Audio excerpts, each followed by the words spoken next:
The massive alien ship appeared in Earth's sky like a second moon. It was bigger than any city, made of gleaming silver metal that caught the sunlight and threw it back in rainbow colors. People all over the world stopped what they were doing to stare up at the impossible sight. Admiral Dae-hyun stood on the bridge of the orbital defense station Terra Aegis, watching the alien vessel through the main viewing screen. He was a tall man with gray hair and calm eyes that had seen many battles. His uniform was crisp and clean, but his hands showed the scars of someone who had worked his way up from the bottom. "Sir, they're sending a message," said Lieutenant Park, a young officer at the communications station. "Put it through," Dae-hyun replied. The screen filled with the image of a being that looked like it was made of living crystal. Its body sparkled with inner light, and its voice sounded like wind chimes when it spoke. "Greetings, people of Earth. I am Commander Kale Vorthak of the Galactic Protection Council. We come in peace." Next to the crystal being stood another alien that seemed to be made of pure light. It flickered and shifted like a candle flame, but somehow maintained a roughly human shape. "I am Science Officer Thyra Moon Whisper," the light being said. "We have watched your species for some time. You have finally achieved faster-than-light travel. This means you are ready to learn about the galaxy beyond your world." Dr. So Young, Earth's leading expert on alien life, sat in the conference room of the United Earth Council building in Geneva. She was a small woman with quick, intelligent eyes and hands that moved constantly as she thought. Around the table sat the leaders of every nation on Earth.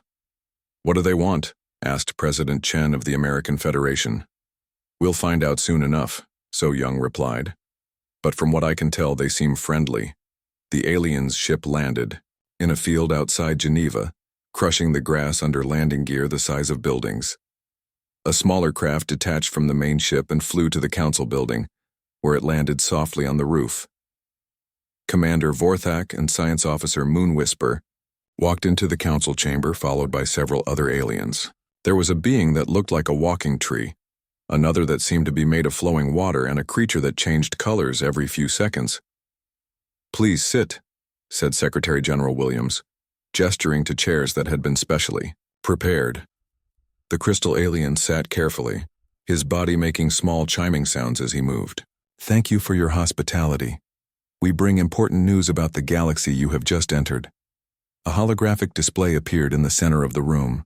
It showed the Milky Way galaxy, with thousands of points of light marking different star systems. "This is your galaxy," Vorthak said. "It contains over 1 million intelligent species. Most of them are peaceful, but many are not."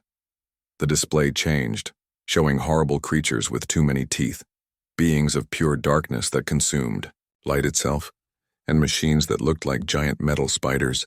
"These are the Devourers," Moon Whisper explained as images of planet-sized mouths filled with rows of teeth appeared. "They eat entire worlds, leaving nothing behind but empty space." More images followed. The void wraiths drain the life from entire star systems. The Catherine Swarm turns peaceful species into slave soldiers. The Obsidian Imperium destroys everything that isn't useful to their war machine. The human leaders watched in growing horror as the aliens showed them image after image of destroyed worlds, dead civilizations, and creatures that seemed to exist only to cause pain and death. "But fear not," Vorthak said, his crystal body glowing brighter. "For 3,000 years, the Galactic Protection Council has kept the peace. We protect younger species like yourselves from these threats." "What kind of protection?" asked Admiral Dae-hyun, who had been listening quietly from his seat at the back of the room. "We will place a shield around your solar system," Vorthak explained. "Our ships will patrol your borders. Our technology will hide you from those who would do you harm." "And in return?" So Young asked. "Very little," Moon Whisper said quickly. "You would simply need to accept some guidance. You would limit your expansion to systems we approve. You would avoid developing certain dangerous technologies. You would allow our representatives to oversee your military development, or your own protection, of course," Vorthak added. The room fell silent. The human leaders looked at each other, having entire conversations with just their eyes. Finally, Admiral Dae-hyun leaned back in his chair. "What's the catch?" he asked. The aliens looked confused. Forthak's crystal body flickered. "Catch? There is no catch. We offer only protection and guidance. So you want us to accept that we're weak," said Captain Min-seok, who commanded Earth's defense fleet. He was a younger man than Dae-hyun, but his eyes held the same steady strength. "You want us to give up our right to make our own choices and trust that you'll handle everything for us?" "Well, yes," Forthak said, as if explaining something obvious to a child. "You are young and inexperienced. The galaxy is dangerous. Without our protection, you will be discovered by hostile forces within months." Something happened then that made all the aliens uncomfortable. The humans began to smile. Not happy smiles or grateful smiles, but the kind of smiles that wolves make when they see prey. Dr. So Young stood up slowly. She was small compared to the towering aliens, but somehow she seemed to fill the room with her presence. "We thank you for your offer," she said politely. "We appreciate your concern for our safety, but humanity must respectfully decline. We prefer to handle our own protection." The alien stared at her as if she had just said she wanted to jump into a black hole. "You decline?" Forthak stammered. "No species has ever declined our protection. You don't understand. The galaxy is not safe for the unprotected. You will be found. You will be destroyed." Admiral Dae-hyun stood up and walked to the front of the room. His smile was the most terrifying of all, calm, confident, and completely unafraid. "Let them come," he said quietly. "We'll be ready." The aliens left Earth that day, shaking their heads and muttering about foolish young species who didn't know what was good for them. As their ship disappeared into the stars, Commander Forthak made a note in his log. Species 7,934, humans. Declined protection, estimated survival time, less than 6 months. He had no idea how wrong he was. Back on Earth, Admiral Dae-hyun called his staff together. "Gentlemen, ladies," he said, "it seems we're about to have some visitors. Let's make sure we give them a proper welcome." Dr. So Young was already working on new weapons designs. Captain Min-seok was planning patrol routes for the defense fleet. All across Earth, humanity began preparing for war in the way they knew best, by refusing to accept that anyone could tell them they weren't strong enough to fight their own battles. The galaxy was about to learn something new about humans. They were about to learn that the most dangerous thing you could tell a human was that they couldn't do something, and the most dangerous thing of all was to threaten their home. 3 months after the aliens left Earth, their worst fears came true. Deep space sensors picked up massive energy signatures moving toward human space. The Kethran swarm had found them.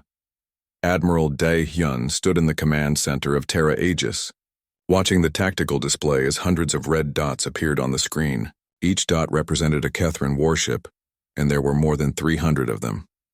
"Sir, incoming transmission," Lieutenant Park announced. "Put it through." The main screen filled with the image of something that looked like a giant insect, crossed with a nightmare. The creature had 6 arms, each ending in razor-sharp claws, and a head that was mostly teeth. Its black eyes reflected no mercy, no emotion except hunger. "I am Hive Commander Skrull of the Kethran swarm," the creature spoke in a voice like grinding metal. "Your species will surrender immediately. 90% of your population will be processed into biofuel. The remaining 10% will serve as breeding stock and manual labor." The transmission ended. Around the command center, the human crew looked at each other.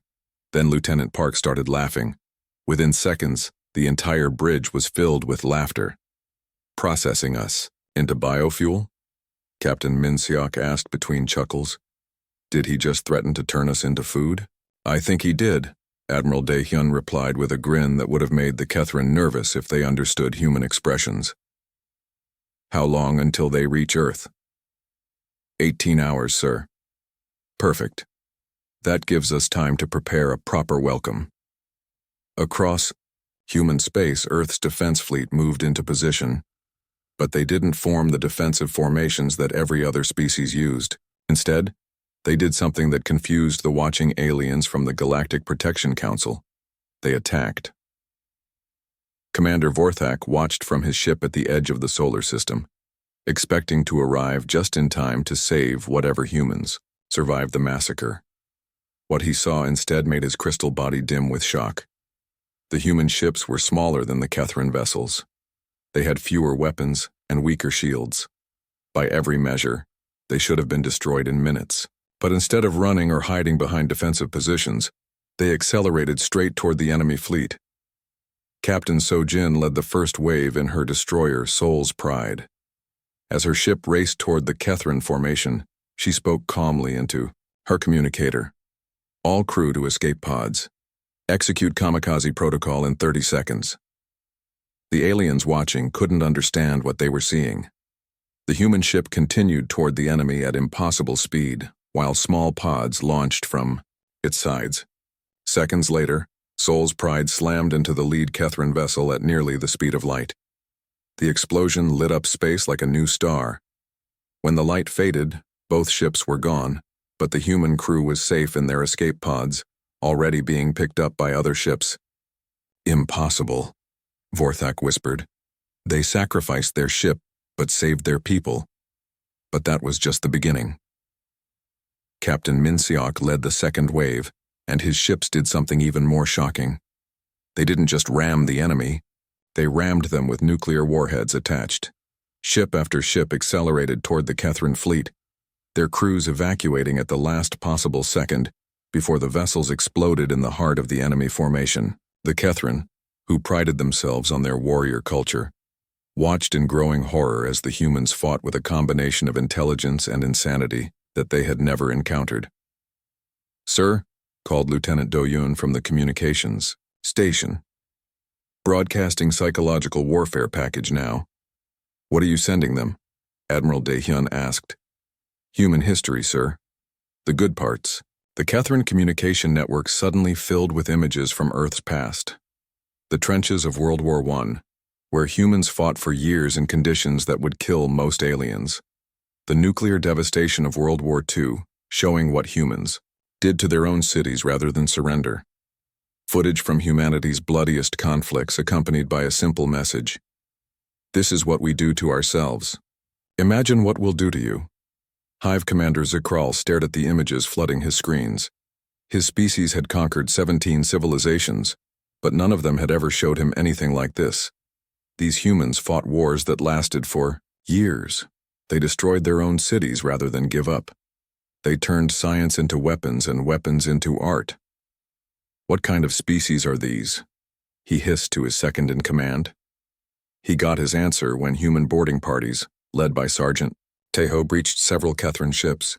The aliens expected the humans to fight like civilized beings, with honor, following rules, showing mercy to the defeated. Instead, the humans fought like humans. They used psychological warfare, speaking in the Kethran language about their families back home, about how beautiful Earth was, about how sorry they were that the Kethran had chosen to attack them. They used guerrilla tactics, appearing and disappearing through ventilation systems that were too small for the insectoid. Aliens. Worst of all, they adapted in real time. Every Kethran tactic was countered within hours, sometimes minutes. When the aliens used poison gas, the humans sealed their suits and kept fighting. When they released swarms of combat drones, the humans hacked them and turned them against their creators. When they tried to cut off the boarding party's escape routes, the humans made new ones using explosives. Dr. So Young, now working as a military scientist, led a team that did something the galaxy had never seen before.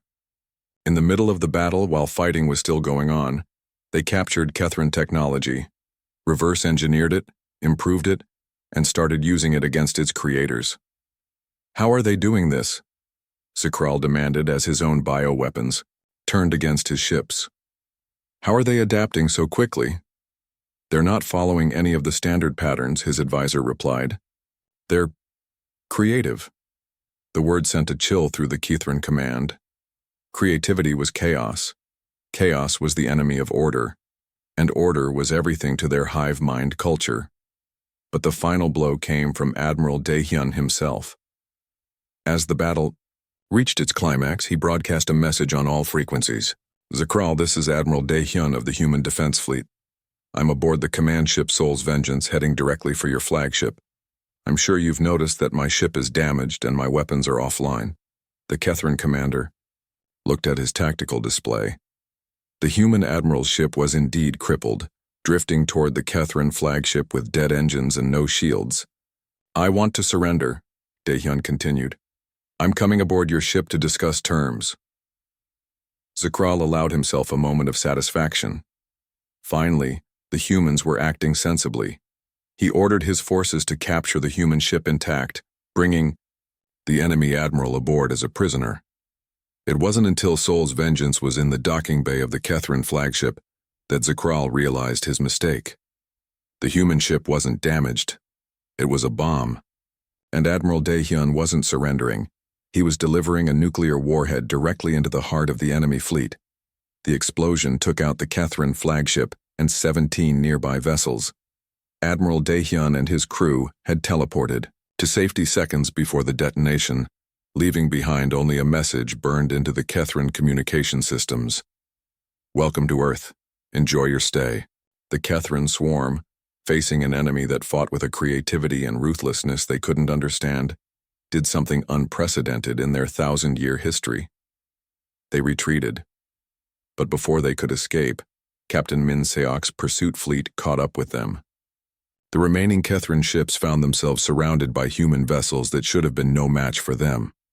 "This is Captain Min Seok of the Human Defense Fleet," came the broadcast. "Before you leave, we want you to take a message to the rest of the galaxy." On every Kethran screen, the image of the human captain appeared. He was young, maybe 30 years old, with calm eyes and a smile that somehow managed to be both friendly and terrifying. "Tell them what happened here," he said.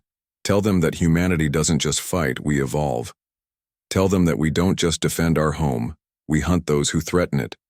And tell them that if they want to test us, they'd better bring everything they have, because we'll turn it against them."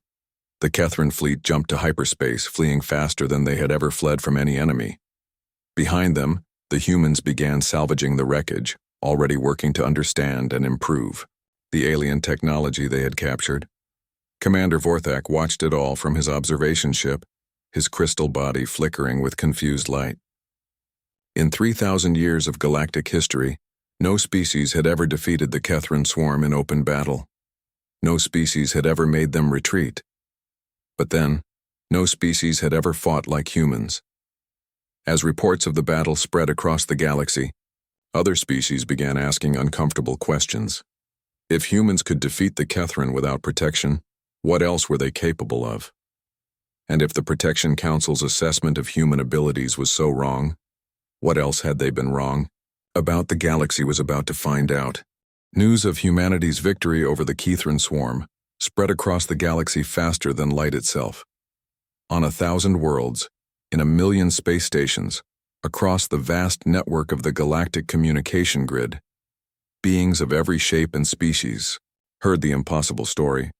The humans had won, not just won but dominated. They had taken the most feared military force in known space and sent them running like scared children. The recordings of the battle were being shared everywhere, analyzed by military strategists and watched by common citizens who had never imagined such a thing was possible. Commander Vorthak stood before the Emergency Assembly of the Galactic Protection Council aboard their capital ship Eternal Harmony. 12 species were represented around the circular chamber, each one more disturbed than the last by what they had witnessed. "This changes everything," said Elder Moonbeam of the peaceful Zephyrians, her gaseous form shimmering with worry.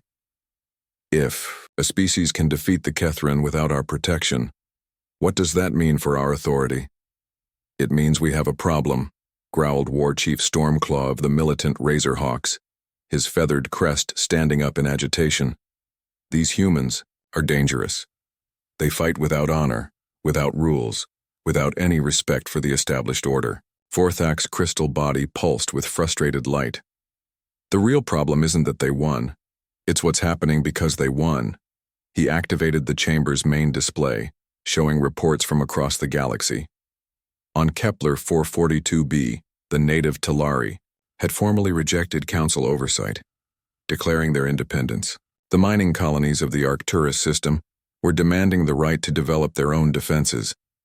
Even the usually obedient Verdani were asking questions about why they needed protection at all. 17 species have withdrawn from our protection in the past week, Vorthak continued. Supply lines from protected worlds have been cut. 3 of our own member species are talking about leaving the council. The chamber erupted in worried chatter. For 3,000 years, the Galactic Protection Council had maintained peace through a simple system. They protected younger species from threats, and those species gave them resources and obedience in return. Now that system was falling apart. Back on Earth, Admiral Dae-hyun was dealing with a different kind of problem. His victory over the Kethrin had made humanity famous, but it had also made them a target. Every intelligence report showed council ships moving toward human space, and their intentions weren't peaceful. "Sir, incoming transmission from the Ferali system," announced Lieutenant Park. "The Ferali?" Dae-hyun raised an eyebrow. "Aren't they supposed to be contained by the council?" "Yes, sir. But they're broadcasting on an open channel." The main screen filled with the image of a being that looked like a cross between a large cat and a warrior. The Ferali had golden fur, sharp claws, and eyes that burned with intelligence and fury. "I am War Leader Shadowpaw of the Free Ferali," the alien said. "We have heard of your victory over the Kethrin. We wish to speak with you about matters of mutual interest." Dr. So-young, now serving as Earth's chief diplomatic scientist, leaned forward with interest. "The Ferali have been fighting a guerrilla war against the Council for 30 years. They're natural warriors, but they lack the technology to challenge Council forces directly. What are you proposing?" Dae-hyun asked the alien on the screen. "An exchange," Shadowpaw replied. "Our intelligence about Council operations in return for your military technology. The Council has been lying to the galaxy for centuries. We can prove it." The meeting took place in deep space aboard a neutral station that Dr. So-young had suggested. She arrived with a small team of scientists and engineers, while the Ferali brought their most experienced intelligence officers. "Show us what you have," So-young said without ceremony. Commander Jaiko, a scarred Ferali veteran, activated a holographic display. "For 30 years, we have raided Council supply convoys and monitoring stations. In that time, we have captured thousands of data files. What we found will shock you." The display showed shipping records, communication logs, and classified Council documents. As Dr. So-young read through them, her expression grew darker and darker. "These records show that the cosmic threats the Council uses to justify their protection are either greatly exaggerated or completely false," she said slowly. "The void wraiths haven't been seen in 300 years. The devourer species went extinct decades ago. The mechanical hordes they warned us about are just a small pirate group with maybe 50 ships. The Council has been lying to maintain their power," Jaiko confirmed. "They keep species weak and dependent while they grow fat on the resources of protected worlds." Dr. So-young looked at the data for a long time, her mind racing through the implications. Finally, she made a decision that would reshape the galaxy. "We'll give you our military technology," she said. "All of it. Weapons, tactics, ship designs, everything. In return, we want you to help us share this evidence with every species in the galaxy." The alliance between humans and Ferali shocked the Council. The cat-like aliens, equipped with human-designed weapons and tactics, launched coordinated attacks on Council monitoring stations throughout their sector. But these weren't the desperate raids the Council was used to dealing with. Commander Jaiko led joint human-Ferali task forces that struck with precision and overwhelming force. Human creativity combined with Ferali warrior instincts created a fighting style that the Council had no answer for. Within days, 3 major Council installations were destroyed, and their secret files were broadcast across the galaxy. Admiral Dae-hyun stood before the galaxy's communication network, broadcasting from Earth to every inhabited world. His message was simple and direct. "People of the galaxy," he began, "the Galactic Protection Council has been lying to you. They have kept you weak and dependent while growing rich from your resources. The threats they claim to protect you from are either gone or greatly exaggerated. Showed the captured council documents, the shipping records that proved how much wealth flowed from protected worlds to council core systems, the communication logs that revealed how the council deliberately kept species from developing advanced technology. Humanity stands ready to help any species that wants to stand on its own, Dae-hyun continued. We offer not protection but partnership, not dependence but strength, not safety but freedom. The response was immediate and overwhelming. Within hours, more species formally withdrew from council protection. Supply convoys were attacked by their former clients. Most shocking of all, 3 council member species, the younger, less powerful races that had always been junior partners, defected to what was now being called the Human Coalition. The Twisted Horn Alliance, a group of silicon-based lifeforms, were the first to join. Their leader, crystal singer Harmony, explained their decision in a broadcast that reached every world in their sector. For 2,000 years, we have given the Council our rare minerals in exchange for protection from threats that never came. Meanwhile, our children have been forbidden to dream of the stars because the Council said it wasn't safe. No more. We choose to stand with the species that believes in our strength rather than our weakness. The bubble dancers of the gas giant, Nimbus, followed soon after, bringing their mastery of atmospheric warfare to the coalition. Then came the Grove Keepers, a plant-based species whose ability to rapidly grow and adapt biological systems perfectly complemented human engineering. Each new alliance made the coalition stronger and the council weaker, but it also made Commander Vorthak more desperate. Lieutenant Yejin, a human intelligence officer working with the Ferali, intercepted a series of encrypted council transmissions that made her blood run cold. She brought the decoded messages directly to Admiral Dae-hyun. Sir, you need to see this. Vorthak has been in secret communication with someone outside the galaxy. Someone called the Obsidian Imperium. Dae-hyun read the messages, his expression growing grim. The council leader wasn't just trying to maintain his authority. He was willing to bring in outside forces to crush the rebellion. The intercepted communications showed that Vorthak had contacted ancient enemies of the galaxy, promising them that the coalition had made all the civilized species weak and ready for conquest. He's invited wolves into the fold, Dae-hyun said, quietly. He'd rather see the galaxy burn than admit he was wrong. Dr. So Young analyzed the intelligence data, trying to understand what they were facing. The references to the Obsidian Imperium were vague, but what little information existed painted a terrifying picture. They were described as a militaristic empire that had been expelled from the galaxy centuries ago, not defeated, but simply driven beyond the rim of known space. If Vorthak has really contacted them, she said, then we may have started something. We can't finish. The coalition is strong, but we're still rebuilding our military forces. If a real external threat arrives, then we'll face it the way humans always have, Dae-hyun replied, together, standing up and refusing to back down. But privately, he wondered if human courage would be enough against an enemy that had once threatened the entire galaxy. The coalition was growing stronger every day, but strength took time to build. If the Obsidian Imperium was really coming, they would need every day they could get to prepare. On the outer rim of the galaxy, beyond the edge of the galaxy and the cold darkness between the stars, something ancient stirred. The Obsidian Imperium had been waiting for 400 years, building their strength in the empty spaces where no civilized being dared to venture. Their ships were black as space itself, built from the remains of 1,000 conquered worlds. Arch-destroyer Molten Fist stood on the bridge of his flagship Eternal Conquest, reading Commander Vorthak's message for the 3rd time. The crystalline alien's betrayal of his own galaxy was amusing, but not surprising. In the Imperium's experience, all civilized species eventually destroyed themselves. What do you think of these humans?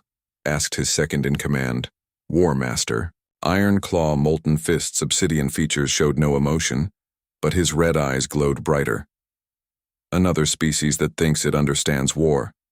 They defeated some insects and imagined themselves mighty. We will teach them differently. The Imperium's return began slowly, carefully. They had learned patience during their long exile. Dark ships slipped through the galactic rim like shadows, testing defenses and gathering intelligence. They expected to find the same weak, protected civilizations they had left behind centuries ago. Instead, they found Captain Min Seok.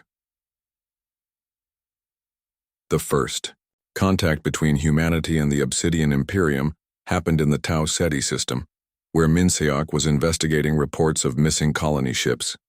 His small patrol fleet of 3 destroyers was conducting a routine sweep when their sensors detected something that shouldn't have been there. "Captain, we have contacts," reported Lieutenant Namsik from the sensor station. 3 ships, unknown. Configuration, not responding to our signals. Min Seok studied the tactical display. The ships were sleek and black, almost invisible against the space background. They moved with a precision that spoke of advanced technology and experienced crews. "All ships, battle stations," he ordered. "This is Captain Min Seok of the Human Defense Fleet. Identify yourselves, or withdraw immediately." The response came, in the form of energy beams that lit up space like lightning. The alien weapons were more powerful than anything the humans had encountered, cutting through their shields like paper and burning deep into their hull armor. "Damage report," Min Seok called as his ship shook under the impact. "Forward shields down. Hull breaches on decks 3 and 5, Commander Haywan replied from her station. "Sir, their technology is far beyond anything we've seen." But even as his ship took damage, Min Seok was studying the enemy's attack patterns. The aliens fought with mechanical precision, their movements perfectly coordinated, their tactics flawless by every military standard. "They're good," he admitted, "but they're predictable. Namsik, prepare the ramming protocol. Hay-1, I want you to take your ship and execute a boarding action. Use the mining equipment from Cargo Bay 2. "Sir, that's construction gear, not weapons," Hay-1 protested. "Everything's a weapon if you use it right," Min Seok replied with a grin that would have made the aliens nervous if they understood human expressions. What followed was the galaxy's first glimpse of what happened when 2 true warrior cultures met. The Imperium ships were larger, more heavily armed, and crewed by beings who had been bred for warfare. But the human crews fought with a flexibility that caught their enemies off guard. When conventional weapons proved insufficient, Commander Hay-1 led a boarding party armed with plasma cutters, gravity hammers, and industrial lasers. The Imperium warriors were expecting to fight soldiers, not construction workers with improvised weapons and a complete disregard for proper military tactics. The battle ended with both fleets destroyed, but not before Captain Min Seok transmitted crucial intelligence back to Earth. His final message, broadcast as his ship's hull cracked open and space began pouring in, became a rallying cry across human space. "They're tough, but they're not tougher than us. Send more ships." Admiral Dai Hyun received this intelligence as reports flooded in from across the galaxy. The Obsidian Imperium wasn't launching a single invasion. They were hitting everywhere, at once. Council worlds, coalition systems, even neutral territories were under assault by forces that seemed designed to counter every known defensive strategy. Dr. So Young studied the attack patterns from her laboratory aboard Terra Aegis, trying to find some weakness in the enemy's approach. What she discovered made her blood run cold. "They're not trying to conquer anything," she told Dae Hyun during an emergency briefing. "Look at their target selection. They're hitting our most advanced military installations, our research centers, our technology development facilities. They're trying to cripple our ability to innovate." Intelligence Officer Dong Ha had been working around the clock to decrypt captured Imperium communications. What he found confirmed So Young's worst fears. "Admiral, the force currently attacking is just their advanced scouts. The main Imperium fleet is still beyond the galactic rim, waiting for the advance force to eliminate any serious resistance. According to these messages, the main fleet numbers in the millions of ships." The scope of the threat became clear as more intelligence came in. The Obsidian Imperium wasn't just another aggressive species. They were an existential threat to all organic life. Their goal wasn't conquest but consumption, turning entire star systems into raw materials for their ever-expanding war machine. But instead of uniting the galaxy against this common threat, the revelation caused even more division. The Council species, led by Commander Vorthak, blamed humanity for awakening the Imperium. They demanded that Earth surrender and accept full Council authority as the price for galactic unity. Admiral Daehyun's response was broadcast across every communication network in known space. He stood on the bridge of his flagship, looking directly into the camera with eyes that showed no fear, no doubt, only grim determination. The Obsidian Imperium was always coming, he said. Commander Vorthak invited them because he couldn't accept that his way of keeping peace had failed. At least now we know what we're really fighting for. Not just our homes, but our freedom to choose our own destiny. He paused, looking out at the stars visible through the bridge's main viewing screen. The Council wants us to surrender, to accept their protection in exchange for giving up everything that makes us who we are. But if we've learned anything from history, it's that freedom isn't free. It has to be fought for, earned, and defended by every generation. The broadcast continued with detailed evidence of Vorthak's treachery, communications intercepts that showed the Council leaders' secret negotiations with the Imperium. The revelation shocked even the Council's own members, but by then it was too late. The galaxy was divided just as its greatest enemy prepared to strike. General Hyun-woo, Earth's new strategic defense coordinator, recognized that the galaxy's division might actually be an advantage. The Council's protection model had created dependency and stagnation. The Coalition's independence movement had sparked innovation and cooperation. If we can survive the Imperium's opening assault, he told his staff, we might be able to build something stronger than what came before. But first, we have to survive. Long-range sensors detected massive energy signatures moving toward the galaxy from the dark space beyond. The main Imperium fleet was on its way, and they would arrive in less than 6 months. Admiral Daehyun called together the leaders of every coalition species for an emergency conference. Representatives from dozens of worlds gathered aboard Terra, Aegis, their faces showing the strain of impending war. We have 6 months to prepare for the largest military force the galaxy has ever seen, Daehyun began. The enemy has superior numbers, superior technology, and centuries of experience. By every logical measure, we should lose. He looked around the room at the assembled aliens, crystalline beings, gaseous entities, plant-like creatures, and dozens of other species that had never worked together before, but we have something they don't. We have the choice to stand up and fight for what we believe in, rather than kneel down and accept what others tell us we deserve. We have the freedom to try new ideas, to adapt, to become more than we were yesterday. The room fell silent as each species considered what lay ahead. Finally, war leader Shadowpaw of the Ferali stood up, his golden fur bristling with determination. The Ferali stand with humanity, he declared. We would rather die free than live as slaves. One by one, the other species added their voices to his. The coalition was united, not by fear or protection, but by the shared belief that some things were worth fighting for. Admiral Daehyun's final words to the assembly would be remembered long after the war was over. Operation Prometheus begins today. It's time to teach the galaxy how humans really fight, not alone but together with everyone brave enough to stand beside us. As the meeting ended, each species began preparing for war in their own way. But for the first time in galactic history, they were preparing as equals, not as protected children under the Council's wing.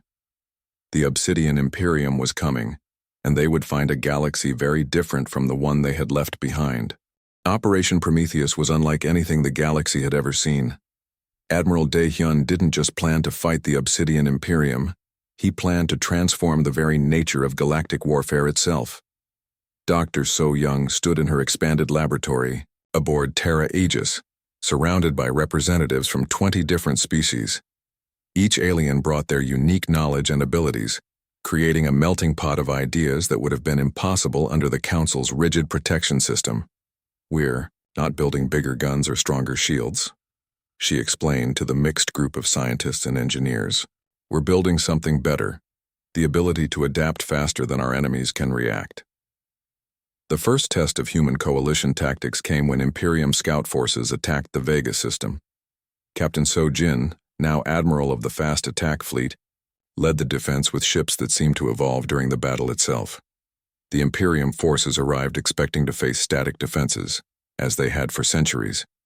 Instead, they found human ships equipped with what Dr. So Young called evolution pods, mobile laboratories that could analyze enemy technology and develop countermeasures in real time. Destroyer Commander Black Talon watched in growing confusion as the human ships literally changed during combat. Their shields adapted to become immune to Imperium weapons. Their hulls reconfigured to deflect energy beams. Most disturbing of all, their weapons began using modified versions of Imperium technology against its creators. How are they doing? This, Black Talon demanded of his science officer. Unknown, Commander. Their ships appear to be learning from our attacks and developing new defensive capabilities during the engagement. But the real breakthrough came when General Hyun Woo implemented the Coalition Protocol. Instead of keeping human military secrets to themselves, they shared everything with their allies. The results were extraordinary.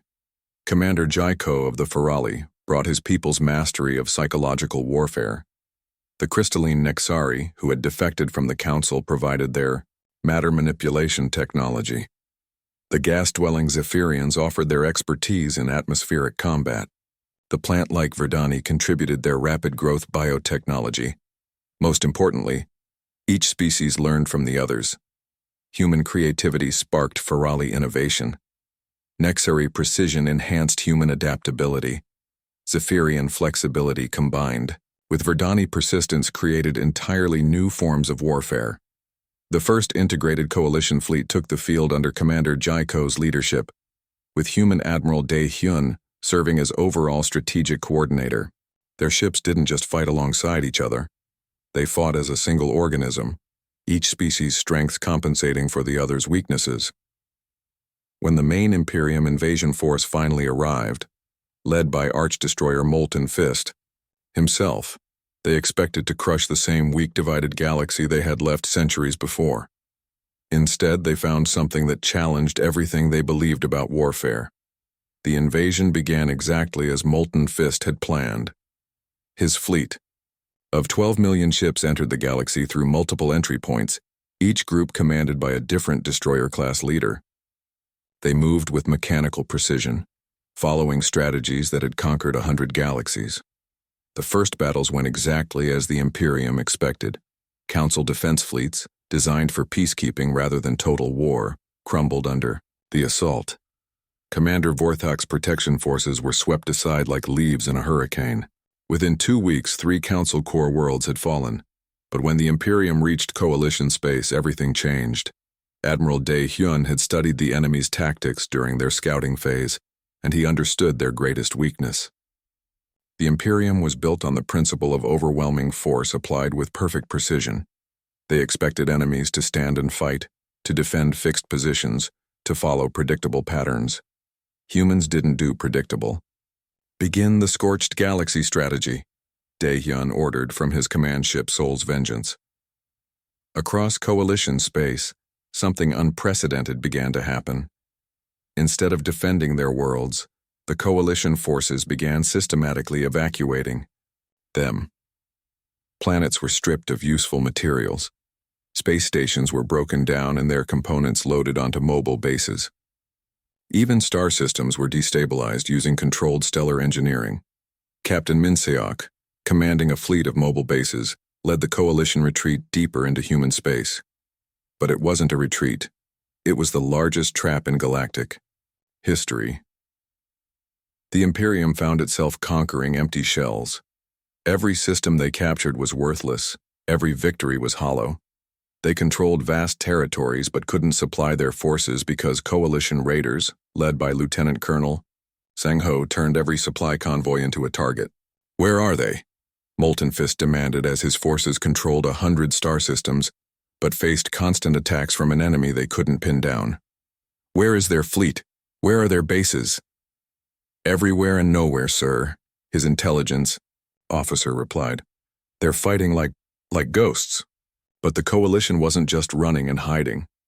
Dr. So Young had been working on her most ambitious project yet, something she called Project Pandora. Instead of building superweapons, she had created something far more dangerous, a virus that affected technological systems. The Pandora virus spread through the Imperium's integrated ship networks, not destroying their technology but improving it in ways the Imperium couldn't control. Weapons became more accurate but started targeting friendly ships. Shields became stronger, but also became impermeable to the ships they were supposed to protect. Most devastatingly, the virus made Imperium ships creative. For a civilization built on absolute order and mechanical precision, creativity was chaos incarnate. Arch-destroyer Molten Fist watched his perfect war machine tear itself apart as ships began making independent decisions, developing new tactics, even questioning orders. His greatest fear wasn't that humanity would defeat the Imperium. It was that humanity would convert them. The turning point came when Admiral Dae-hyun made a galaxy-wide broadcast, speaking directly to the Imperium, crews on all frequencies. "Warriors of the Obsidian Imperium," he began, his voice calm and reasonable. "You call yourselves the greatest fighting force in the universe, but look around you. You're slaves to your own system, trapped in patterns that were old when your civilization was young." On Imperium ships throughout the galaxy, crews began listening to the human admiral's words. "We offer you something your leaders never could, the chance to choose your own battles, to think for yourselves, to become more than just weapons in someone else's war. We offer you freedom." The response split the Imperium down the middle. Half their forces remained loyal to Molten Fist and the old order. The other half, infected by the Pandora virus and inspired by human ideas of freedom, defected to join the coalition. The resulting civil war devastated what remained of the invasion force. Imperium ships fought Imperium ships while coalition forces picked off the survivors. The greatest military force in known history tore itself apart from within. Commander Vorthok, watching the collapse of everything he had believed in, made one final desperate attempt to maintain order. If he couldn't have his galaxy back, he would ensure no one could have it. He attempted to detonate the galactic core itself, using ancient weapons hidden in the Council's secret archives. His plan would have destroyed every star system in the galaxy, but it was stopped by an unlikely alliance. Dr. So-young worked alongside reformed Imperium scientists, defected Council technicians, and coalition engineers to disable the weapons. For the first time in galactic history, former enemies worked together to save their shared home. The war ended not with humanity's victory over the Imperium, but with the birth of something entirely new. A galactic civilization based on cooperation rather than domination, innovation rather than stagnation, and the understanding that true strength came from diversity working together. Admiral Dae-hyun's final log entry became the founding document of the new galactic order.